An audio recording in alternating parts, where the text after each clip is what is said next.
veterans, serving members, ladies and gentlemen, the arrival of the Australian Army Training Team Vietnam in South Vietnam during July and August of 1962 was the beginning of Australia's involvement in the Vietnam War.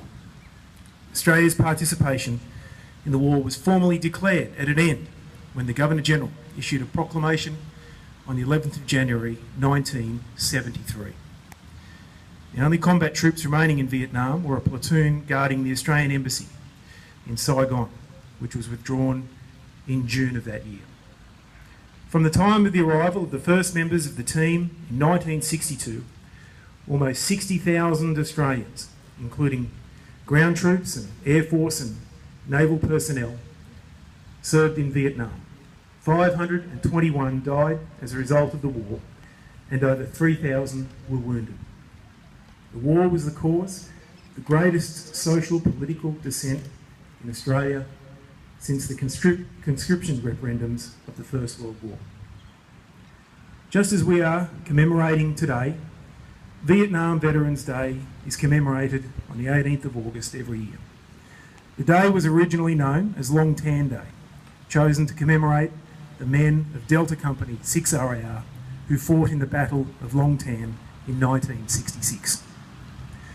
On the third anniversary of Long Tan, on the 18th of August 1969, a cross was raised on the site of the battle by the men of 6 RAR. In 1987, following the very successful Welcome Home Parade for Vietnam veterans in Sydney, Prime Minister Bob Hawke announced that Long Tan Day would be known as Vietnam Veterans Day. Today is therefore a clearly significant milestone in our remembrance of the conflict. Today is 50 years since the Battle of Long Tan. Like all our conflicts, the Vietnam War was significant and personal for the people of Wagga Wagga and the Riverina.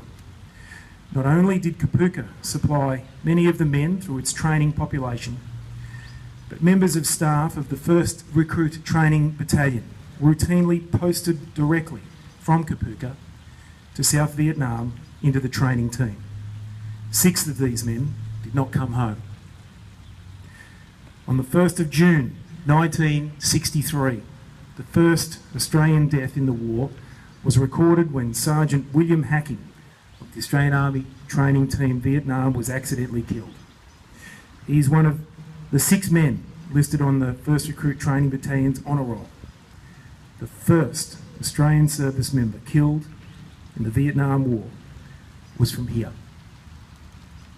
I should also mention that one of the local RSL sub-branch members, Richard Dusty Springfield, was involved in the Battle of Long Tan as a gunner with 103 Field Battery.